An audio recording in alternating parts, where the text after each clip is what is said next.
Hola and welcome to another edition of an Ecocharla with an Ecomadre, a climate chat with Senator Cortez Masto of Nevada. Um, my name is Isabel Gonzalez Whitaker. I am the Associate Vice President of Moms Clean Air Force and the Director of Ecomadres. We are a community of 1.5 million moms and caregivers around the United States that are working for cleaner air and a healthier planet. And today we have the incredible honor of talking to Senator Catherine Cortez Masto of Nevada. She is the first woman and the first Latina ever elected to the U.S. Senate. She was born and raised in Vegas, and she's known for fighting on the front lines and her commitment to marginalized communities, indigenous communities, and the Latino community, as well as working families. And she does this work so often anchored in the combat and the fight for a better, healthier environment for these communities and for all of us, and especially at the intersection of clean energy jobs, of which Nevada is now at the front line of those conversations. So thank you for that work. I've introduced you with some broad strokes. I had the distinct pleasure of spending some time with you for a feature that I did on you for Elle Magazine about 18 months ago, almost 2 years ago.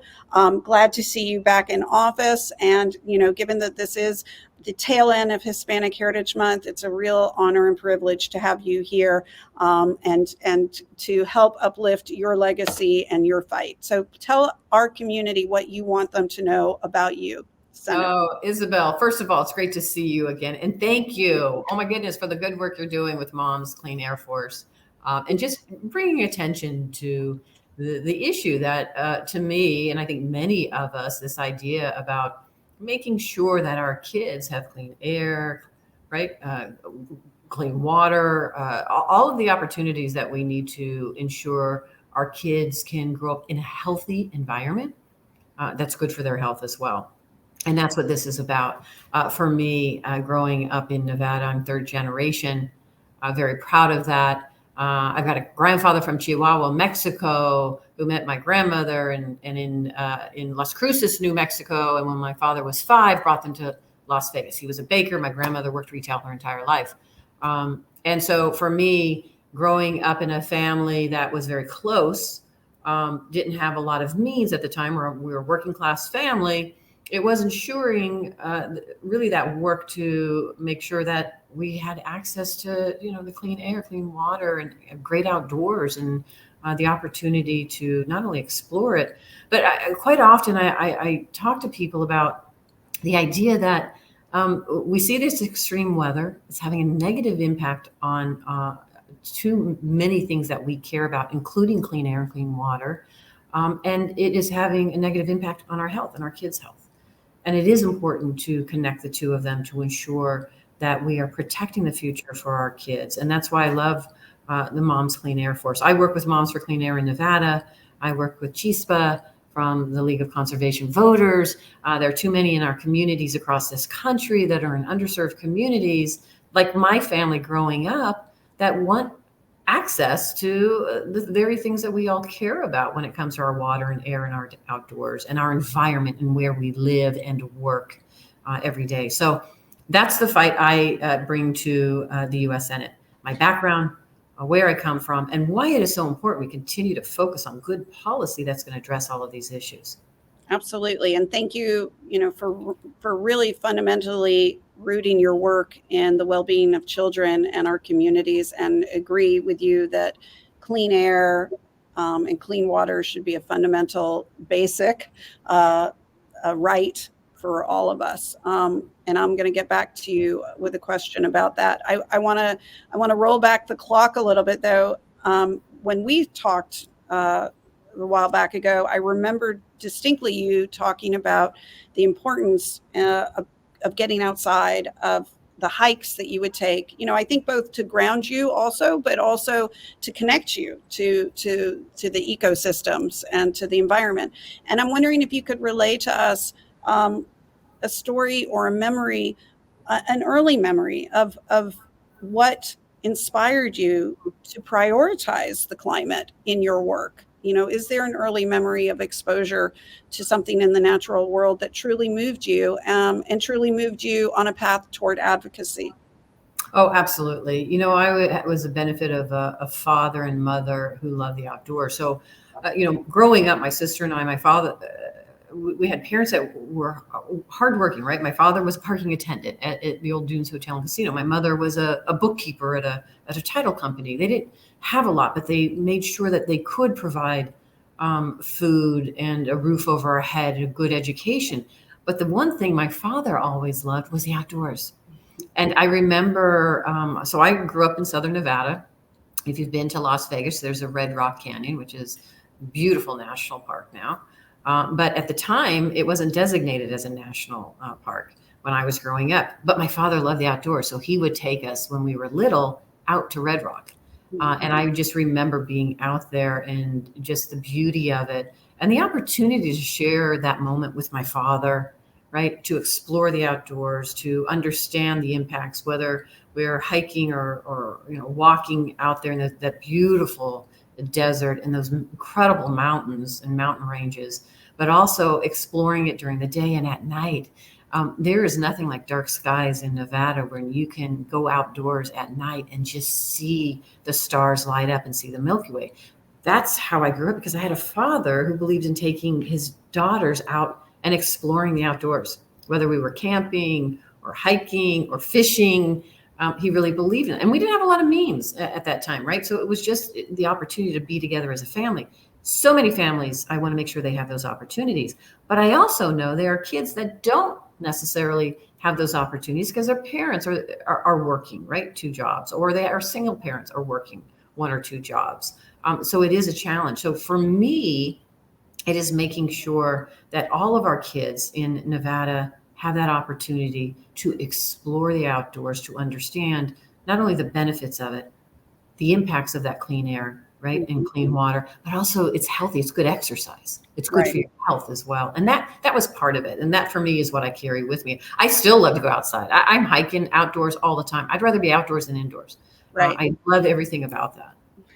Well, and I think what you've done seemingly masterfully is prioritized the importance of the preservation and conservation of the natural environment and the natural world, given, I'd say challenging pressures, while also delivering on jobs, right? Where you've prioritized working families and the need to provide in that way too. So can you talk a bit about what it meant for you to support the Inflation Reduction Act and how it sort of lives out this clear intersection of these 2 different yet very compatible worlds for you? Absolutely. It's not just the Inflation Reduction Act, Isabel. It's also the bipartisan infrastructure package. People forget there's a lot of programs, things that we did there in that bill as well, that, like the Inflation Reduction Act, promote and incentivize a clean energy economy, right? Looking at how we reduce our carbon footprint. How do we address this extreme weather we're seeing in Nevada, the droughts and the wildfires that create the smoke that's not healthy to breathe? I mean, all of the above. And for me, it was recognizing that there's this balance of utilizing and being able to go outdoors, but also it is good for our economy to have a workforce, an outdoor recreation workforce, right? I know in Nevada alone, there's over 50,000 people that are employed in the outdoor recreation, and it provides $5 billion to our economy in Nevada. That's a good thing. Along with all the other things that we just talked about, is this idea it is good for our environment, it's good for our future and our kids and health. So there is a nexus between the 2 of them. And that also involves the clean energy piece of it. Renewable energy. Nevada is the #1 solar economy across the country. Because if we are looking at how we reduce our carbon footprint, and we should be looking at, we'll have a diverse energy portfolio, but the ultimate outcome of that energy portfolio is to reduce our carbon footprint. What better way to do that is through renewable energy, solar, geothermal, wind. We have some of that in Nevada. And looking at how we take out those carbon emitters, like vehicles, like buses, right? electric vehicles, electric buses now. And so there's a combination of things that we were able to incentivize in the legislation that I just talked about at a federal level that starts us down this path of really reducing that carbon footprint through clean transportation, right? Renewable energy, all of the above. And really, for me, that's what this is about, because every time I get around the state and I talk to the younger generation, they get it, right? They understand the extreme weather. They want to protect the environment for their future, but they also want to work at a job that means something, that really has a benefit to them, that feels good to go to. And I'm telling you, in Nevada, all of these jobs that we're having around clean energy and smart transportation, this new technology that is taking us and helping us reduce our carbon footprint, this younger generation, those are the jobs that they want. And they're great paying jobs, right? This innovation economy is bringing us the jobs of the future, which is also an added benefit and added value for our kids as well in this next generation. Well, and I think I can assure you that EV and clean transportation is one of our top issues at Mom's Clean Air Force and Ecomadres. And I think what you have just laid out is a clear indicator of a path, a replicable path for other states to follow. So what do you want other policy makers and other folks like yourself that are in halls of power and influence to know about the challenges that you faced in pushing all this forward, but also the successes? Part of this is, I think from my perspective, and I'm hoping my colleagues here in Congress understand this and get this as well. Everything that I've done has been driven by where I've come from in my state and what's happening there now. Let me just give you a perfect example. I'm third generation. I went through the public school system in Nevada, in Southern Nevada, and I'm very proud of that.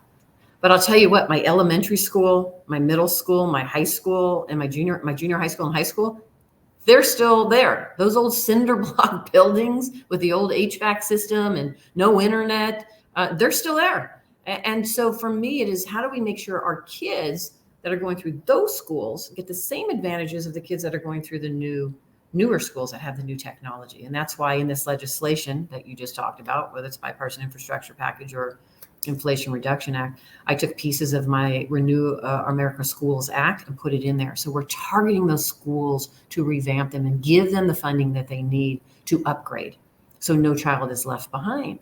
Right. And to me, this is a perfect example of talking to my colleagues, saying to them, well, if these schools exist in my state, then I'm sure they're in your state, right? So why don't we give the benefit of these schools to upgrade them for the benefit of our kids long term? This is part of it as well. I mean, I can't imagine any parent that wants their child to go to a school and breathe the air from an old HVAC system, from way back when. This is part of upgrading everything that we need, including the systems where our kids are going to be spending most of their day when they're going to school. Yeah, no, and I think you touched on climate adaptability, right? And we know that schools are going to be front and center of those conversations and those actions that are going to need to be taken to protect our children as they go to school in environments that are increasingly harsh. So thank you for that. But also in mentioning children, I don't need to remind you, because it's probably even a more significant statistic in your state, that 1 in 4 children in the United States of school age are Latino. And, this is a community that is growing at an incredibly rapid rate here in the United States. I want to hear a little bit from you, and also that it's the tail end of Hispanic Heritage Month, what it means to be from our heritage and to share that with your peers, and then to advocate for this community, and also our value and our importance given the demographic shifts of this country. Yeah, from growing up in a community at the time that had a very small Latino population to what we have now, particularly in Southern Nevada, and believe me, Northern Nevada is growing as well, but in Southern Nevada, I see the Latino population just has bloomed. Across the state, it's a third of the population, which is fantastic. But I also know that many members in this community are in the older parts of our city, right? That and they are the blue collar, they're the hardworking in our state. Yes, some are entrepreneurs and business owners, but a lot of them are working on the strip in the service industry. A lot of them are still working out in the fields in our ag industry across the state. And so the goal here is to make sure that we are taking care of our kids and giving them these opportunities and the families, right, to take advantage of what we're saying here when it comes to that clean air and water.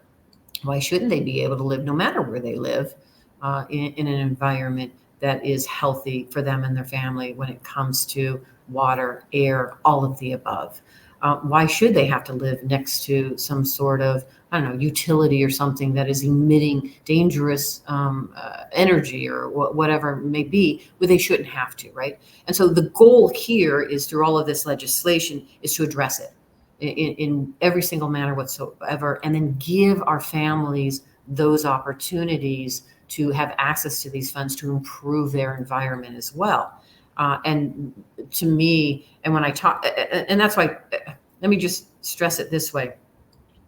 Our Latinos in Nevada, I know many of them in the communities that they are living in now were the communities where I grew up. And that's why I say the schools that are there, the buildings that are there, they're still there from where I grew up. And that's why this is so important for me, because I want to make sure that we are taking care of them and they have access to those opportunities to improve their environment. And they have the federal funds to do it, and the state funds and local funds.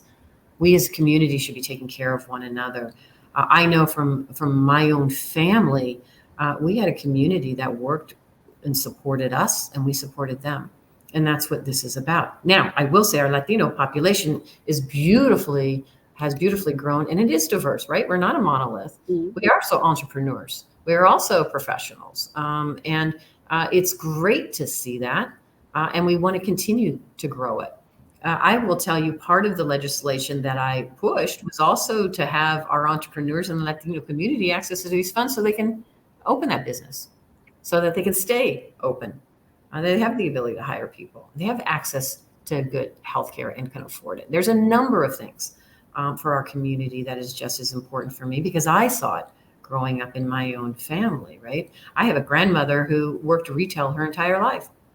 If anybody spent any time in Las Vegas, there was an old family store there called Von Tobel's. And I remember as a little girl going there and seeing my grandmother working there retail. And that's how she retired. And her retirement was Social Security. Her retirement was Medicare. And I remember sitting with her later on when I was graduated from school and I was working, and I would go have lunch with her, sitting with her as she's trying to figure out her bills, cover the cost of her health care, along with paying her energy bills, and then making sure she had food on the table and managing her budget with her. You know, it is tough for many of our families. I get it because I've seen it and I've lived it. And that's, to me, my goal and my fight here at the federal level is making it easier for families and cutting down those costs, particularly in our Latino community, because that's how I grew up. Right. And I think that you've always seemed to know and have a sense of what the real kitchen table issues are. And so, knowing that it's not just one issue, right? It's the economy, obviously, but it's also climate and the interconnectedness of all of it. I know we have time for one more question.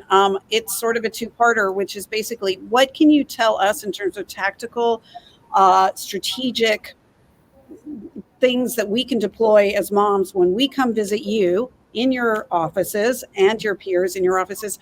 Help us be better prepared and more successful in our messaging and in our advocacy. Anything that we should know that works as we convey our message and our mission? Yes. First of all, let me just say advocacy does matter.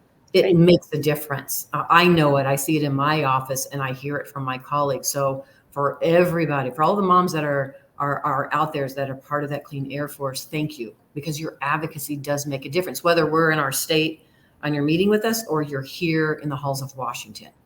And then just telling the stories, right? Telling the stories of really what is happening on the ground in our communities that makes all of the difference and why this is so important. And it's not just the advocacy in person, it's the letters, it's the calls, it's the emails. It is really just being engaged all the time about what is happening, what you're seeing, and why we need to make change together if we need to make that change. That to me is just priceless, and really the impetus for a lot of the legislation that I work on, and I know a lot of my colleagues do as well. Thank you for acknowledging that. Our tagline is justice in every breath. What does that mean to you? That means no matter who you are, where your background, where you live, it is you have the clean air and clean water and good health and all of the above, a good life and opportunities like everyone else, no matter what zip code you come from. Exactly. Thank you so much, Senator, for your time today. Now, we did ask you to pick a petition, as you mentioned.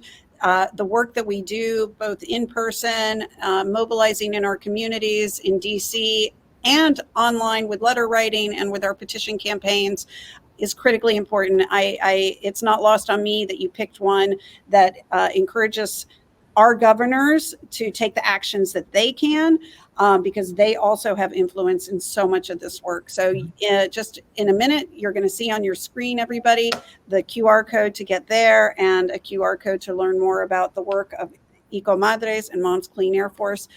Senator Cortez Masto, thank you so much for your time and for your fight. Thank you.